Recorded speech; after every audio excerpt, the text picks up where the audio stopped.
Hi friends, welcome to Chandra's Kitchen. இன்னைக்கு நம்ம பீர்க்கங்காய் தோல் துவையல் எப்படி செய்யறதுன்னு பார்க்கலாம் வாங்க. பீர்க்கங்காய் தோல் துவையல் வந்து பாத்தீங்கன்னா ஒவ்வொரு மெத்தட்ல செய்வாங்க. இன்னைக்கு நான் எங்க வீட்ல செய்யற மெத்தட உங்க கூட ஷேர் பண்ணிக்கிறேன். இதுக்காக கடாயில 1.5 ஸ்பூன் அளவுக்கு எண்ணெய் விட்டுருக்கேன். இது கூட நம்ம உளுத்தம் பருப்பு 1 ஸ்பூன் போட்டுக்கலாம்.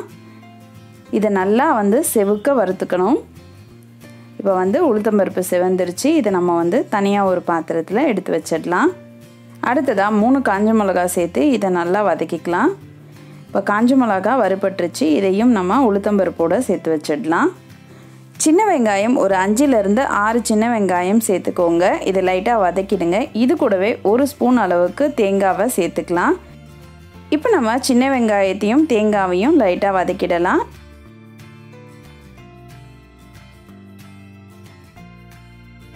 இப்போ இதை நம்ம ஒரு மிக்சரில் சேர்த்துக்கலாம். இப்போ நம்ம பீர்க்கங்காய் தோல் வந்து எடுத்து வச்சுருக்கோம். அதை இதோட சேர்த்துக்கலாம். சேர்த்துட்டு இதை நல்லா வதக்கிடுங்க. இது வந்து கொஞ்சம் நல்லா வதங்கினோன்னா உங்களுக்கு கலர் சேஞ்ச் ஆகிட்டு நல்ல வாசனை வரும். அது வரைக்கும் வதக்கிக்கோங்க.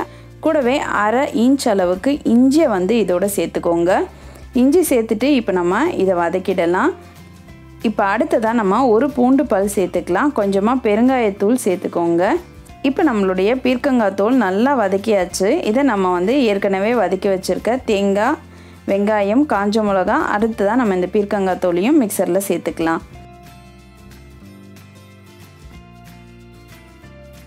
அடுத்ததாக கொஞ்சமாக புளி, அதாவது ஒரு பாக்கு அளவுக்கு புளியை வந்து நம்ம கடாயில் சேர்த்து லைட்டாக வதக்கிடலாம். அதையும் இந்த மிக்சரில் சேர்த்துக்கலாம்.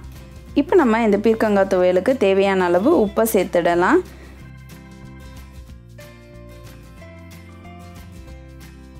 இப்போ பார்த்தீங்கன்னா இது பாதி அளவுக்கு அரைச்சாச்சு. இது கூட நம்ம ஏற்கனவே வறுத்து வச்சுருக்கிற உளுத்தம் பருப்பை சேர்த்துக்கலாம்.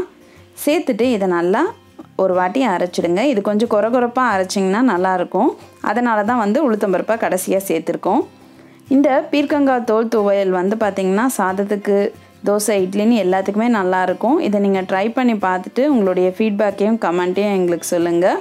இதே மாதிரி இன்னும் நிறைய ரெசிபீஸ் உங்களுக்காக வந்துக்கிட்டே இருக்குது. அதுக்காக நீங்கள் செய்ய வேண்டியதெல்லாம் சந்திராஸ் கிச்சனுக்கு இது வரைக்கும் சப்ஸ்கிரைப் பண்ணலன்னா சப்ஸ்கிரைப் பண்ணிவிடுங்க. பக்கத்தில் இருக்கிற பெல் பட்டனையும் ப்ரெஸ் பண்ணுங்கள்.